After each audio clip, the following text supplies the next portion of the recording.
Good morning again. This is Rafael. Fortunately, Denise is having issues with her bandwidth down in Loreto. I have asked her not to feel discouraged because eventually there's very few people online now sharing or joining us this morning. So she will have the opportunity then to tape that with a better bandwidth and better or higher resolution on the video part. So that's okay. I didn't actually prepare anything for me to discuss this morning, but I will definitely make the best out of the 12 minutes that we still have. And yeah, Denise, don't worry. Upload that when you have a chance. You have administrator privileges, so this is yours too, Baja Legal Advice. So what I can tell you about what I know about Loreto, and I was there, it will be 2 years, December the 1st, when I was there with my daughter, Michelle. The nice folks at Gastroteca Azul were kind enough back then in 2019 to host a live conference that I had back in December 1st in Loreto. And now disconnected from Chromebook _2 EEA. Sorry, I'm having all sort of problems today. Honking cars, Alexa, who's so nosy. So again, I was in Loreto not long ago, and when I had that conference back then, I got to actually tour Nopolo and founder, I believe they call that Founders Row. But we also got to stay 3 days, my daughter Michelle and I. She was coming from Guadalajara. She was majoring in business at the University of Guadalajara, and I was flying from Tijuana, so we met up there. We liked the town. We like its charm. Unfortunately, it was the day that locals celebrate San Javier, the Misión de San Javier. Everyone was up there in San Javier. I didn't get to rent a car or hire a driver to take us there because I was told that we would have to walk a whole bunch just to get there because everyone in Loreto was at San Javier. So it's coming eventually. Business has kept me up here in Tijuana, and I have had to cancel twice my trips to Loreto. One, because when I had my shower accident back in March 29, it took me months to get back to full health. I'm now walking and doing a whole lot of things. But again, I like Loreto quite a bit. I like Nopolo. It's impressive. It's amazing. It's so well manicured. It's so well managed from what I've seen. I'm not a resident there, so I'm not going to badmouth anything that I'm not aware of. So for what I see, and I've been all over Baja on both sides, the Pacific side and the Gulf of California, and Nopolo is just amazing. It's just, I don't know, I'm so much attracted to it. And as I told Denise and I told others, if I were to relocate my office, I might not set up in San Jose del Cabo. I might set up my office in Loreto because I like it that much. I see the potential. I've spoken with owners of property there, Canadians, Americans, who have said that, that they had been waiting for a long time to get the property completed because the financial crisis of 2008. And when they bought there, they were already in their 60s, and now, there's 33 years later, 2008, 13 years later, those that were 62, 65 are now 78 or something, and health issues are forcing them to move back home or somewhere near in the U.S. because of medical reasons. And I understand that part, but that creates a flow of business. That creates probably, and I wish that Denise would be able to steer me right and correct me when I assume that there's a number of properties and an increasing number of properties going on the market because the people unable to come this way due to COVID, due to age, due to health concerns, and that some of them which are in the move that had made it a permanent home that are now having to sell and move back to Canada or the United States. That is an opportunity for many. Businesses should only go up, increase. And yeah, I'll go on and say that business isn't always easy in Loreto. And yeah, I'll spike up the conversation by saying business for me in Loreto has not been devoid of controversy. Why? Because I have had some agents not wanting me there, and not wanting me to be involved in the case where the client, the seller, is the other party in a case or in a deal where I'm being retained by the buyer. But you know what?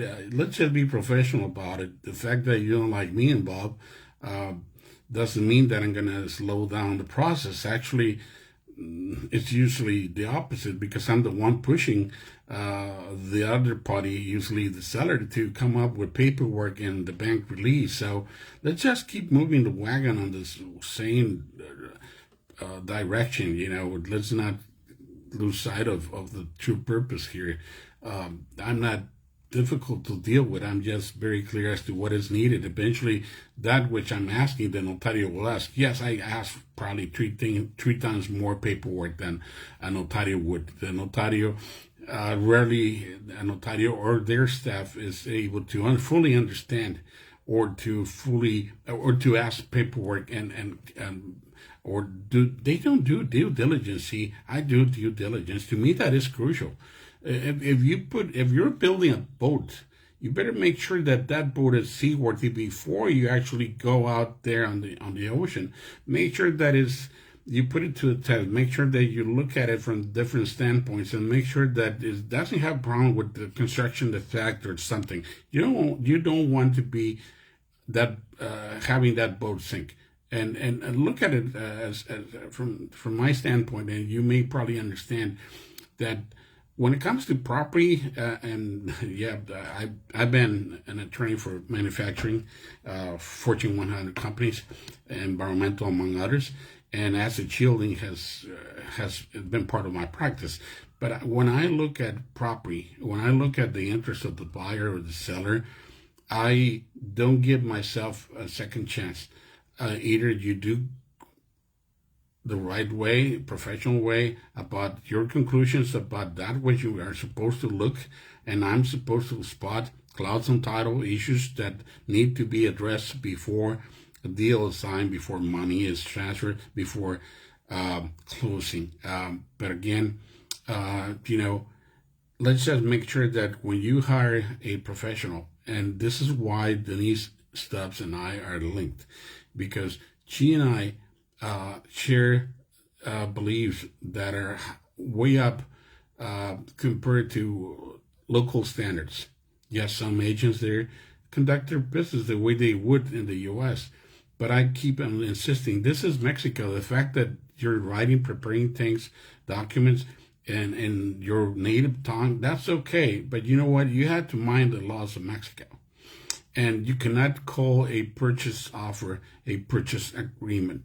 It is not. A purchase offer is simply a letter of intent with no binding power. It's a letter of intent. Let's not confuse that. So when we talk about closing, let's make sure that we understand what is closing. Closing is not the transfer of documentation. Closing is not the payment of the balance. Closing means everything. It means providing all the evidence, the documentation to the notario, to the banks. And every closing is different. You may be dealing with, like me, representing a buyer, in which the other party, the seller, is having to deal with its bank to have the bank be informed that the buyer, the seller, wants to sell the property, but the buyer wants to cancel the trust and get a brand new one because they don't want to have any relationship with the current bank, and they want their own bank with a fresh new 50-year term.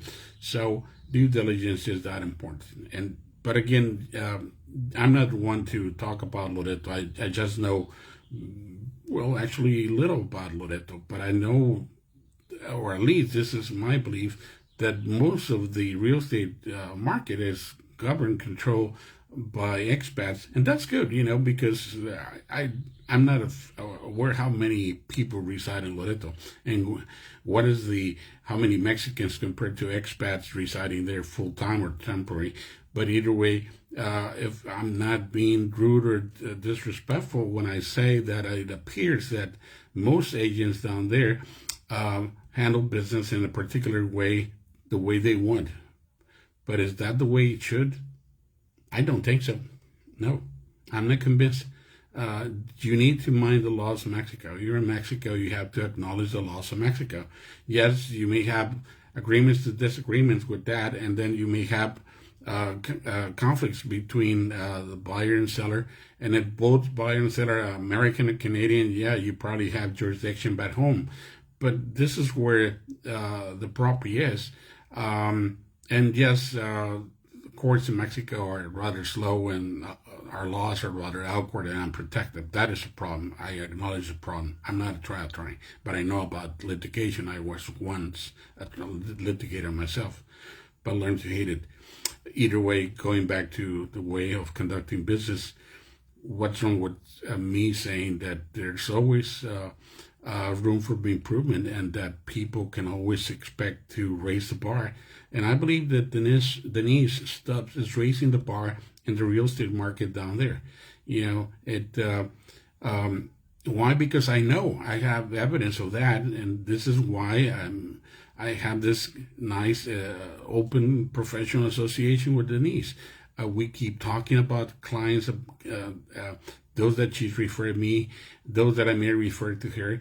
And we focus on issues, and it's an ideal situation because Denise has this background, this business background in the U.S., where now with her full immersion into Mexico and full Mexico real estate business, she sees a lot, and she sees this cross-border situation where there's a need to include other professionals like me in order to do what? To transact business the right way, to be protective of the client, to be respectful of the client's expectations, because most buyers, sellers who are not Mexican expect to be protected and to be bound by the same protections they had back home. But unfortunately, this is a different country. The rules, the laws, the customs, the language is foreign to them. But it is not to Denise and I. So that's why we interact ideally for the benefit of the client, be that the buyer, be that the seller. We're very close in the sense of that we walk a very thin line, in the sense that we know that line goes this way and the other way, but we make sure that before anything gets done, we have a clear view, a clear understanding of what's at stake, of the difficulties. Not every case is the same. Not all transactions get completed. There's cases where deals fall through. It's not because of the agent and the attorney are closer, but because circumstances impede business flowing ideally. Be that because the buyer, that is the seller, doesn't have clear title, because there's issues with access to the property because it's surrounded by an ejido, or because there's issues with environmental matters having to do with the property, or because it's a federal zone. You name it. Every case is different. It's not just a gimme. It's not always the same thing. I love what I do. Every case is different, so there's not a dual moment for me. And so, anyways, I probably said a whole lot of nothing. I probably said a whole lot of truth. It's still probably the main topic here is Loreto, the beauty of Loreto, the many opportunities for Loreto to be discovered, for people to enjoy themselves, either for investment property or full-time residence, such as Denise and her family, there's reason for her to have moved there for sure. And it does seem that Denise and her family enjoy it there. So, of course, it'd be interesting that people consider it, listen to this and think about it and give themselves a chance and visit Loreto. Denise will truly be able to help you, set you right, and give you all the comforts, all the information that you may need in order to visit, to eventually even look at property. You know, there's so many options. I'm learning myself too. I plan to be there hopefully, I don't know, or likely beginning next month. So anyways, that's a wrap for this Saturday talk. Denise will truly over the next few days will prepare a video and upload it here. She is now an co-administrator here at Baja Legal Advice. She has all my trust, all my confidence and respect. So may you all have a great weekend. And if you have any comments, any critique, any contributions to make to what I just said, send us a note. You have my information there on Baja Legal Advice. You have my phone number, U.S. line, and Mexican phone number, email, text, WhatsApp, you name it, we have that. So does Denise. So again, thank you so much. Have a good one. And Denise, don't get discouraged. We'll get this done. It will be uploaded. Thank you. Bye now.